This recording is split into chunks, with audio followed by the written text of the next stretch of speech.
Hello again, it's Gary Corpenning from Venice Presbyterian Church outside Pittsburgh. I wanted to talk a little bit more with you today about prayer. This is one of my Saturday visits with you, and I want to talk to you today about another aspect about prayer. I think we all have experienced the reality that prayer is a mystery on many different levels, and at certain points we can't really fully understand the depth and um, all the details of why and how prayer works, how God uses prayer, why we're to be praying, what's the reason God uses that instrument.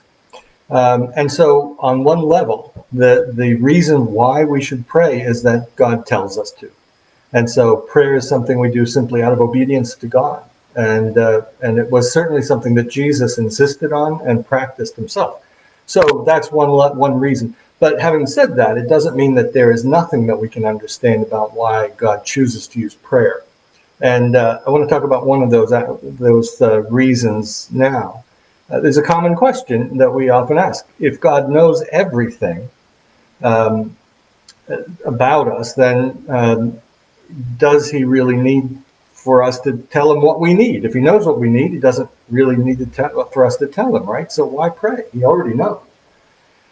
Um, and I would just say the simple answer to that is keep in mind what prayer is not. You're right. Prayer is not about informing God of things that He doesn't know. God does know everything, and so we're not telling Him something. We're not giving Him new information that He's not aware of. So that's true. But there are other reasons why He seems to want us to pray, and I want to suggest that we can understand at least one of them. If if we one fact is, of course, that we have to understand that many of the blessings He gives us, He gives without our asking. So why does He wait for us to pray? Well, we'll answer that in a minute, but just the point is, of course, He does not always wait. Our lives are full of blessings all the time. There are all sorts of rich blessings in our lives that come from God. Sometimes we recognize that those are a blessing from God, this good thing that has happened, and we know God has done it, and we can see it. But the fact is, often we just don't notice.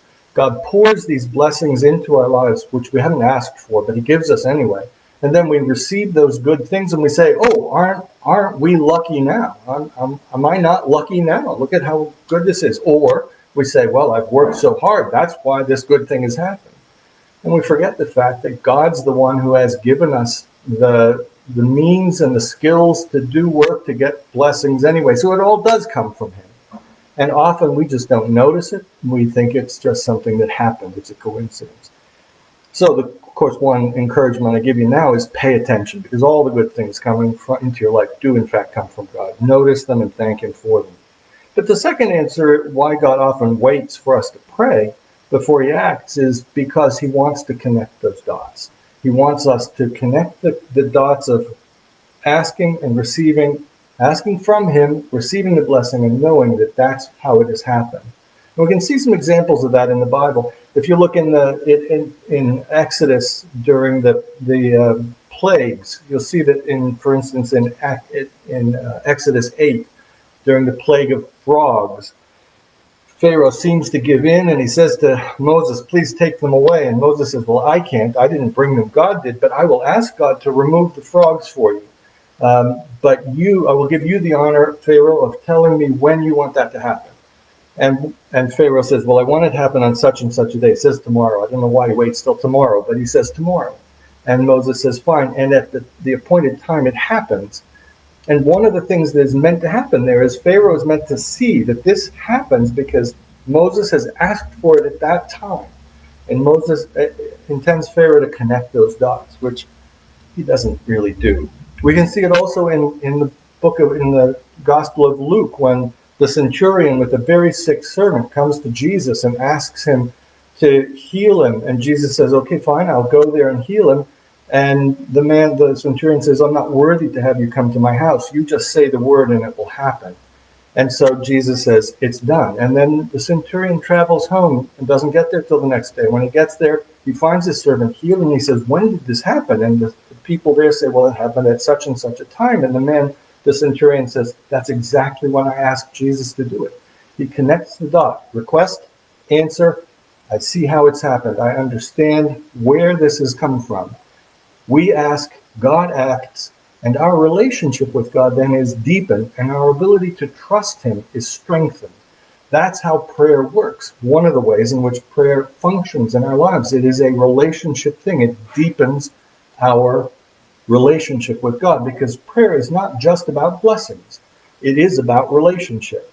And God uses the blessings to build the relationship between us and Him, a relationship of trust and of knowing that He's the one we go to for our needs. So to reap the benefits of prayer, all of the benefits of prayer, let me just give you a quick list of things to keep in mind. Learn to know that God as the source of all that you need in every aspect of your life. Keep that in front of your mind so that you know that He's the one in every part of your life that you go to with your needs. Pray about everything. Everything in your life. Nothing should be outside the reach of your praying. Persist in that praying. Don't stop. Keep a request list. That helps you to persist in praying. I struggle with this often and forget to keep praying about something, and a list helps. Pay attention to what God is doing in your life. Notice it. Remember what you've been praying about. And this is really a problem for us. How many times has God answered a prayer that you forgot you prayed? And you don't even notice the blessing because you forgot you'd been asking for it, you did it, and you don't connect it up. So remember what you've prayed about. Keeping a prayer journal is a real help for that. Pray with other people too. That often helps you as well to remember and also to build a deeper spiritual relationship with other people in your life. Spend time thanking God specifically for the specific answers to prayer. Specifically thank Him for specific things He's done. Tell other people about what God's been doing through your prayers. Make sure you share that around. It's not bragging about your prayer life, it's bragging about the one you're praying to. Prayer brags about God. Prayer boasts about the God who is so good in our lives. So make praising Him and bearing witness to what He's done part of your prayer life as well. Hold on to these things and deepen your prayer life and see God work, and it will bring you into deeper relationship with Him. Let's pray. Thank you, Lord, for the blessings you give into our lives. Help us to be people of prayer who bring all our needs to you. In Jesus' name, amen. I'll talk to you again soon. Take care.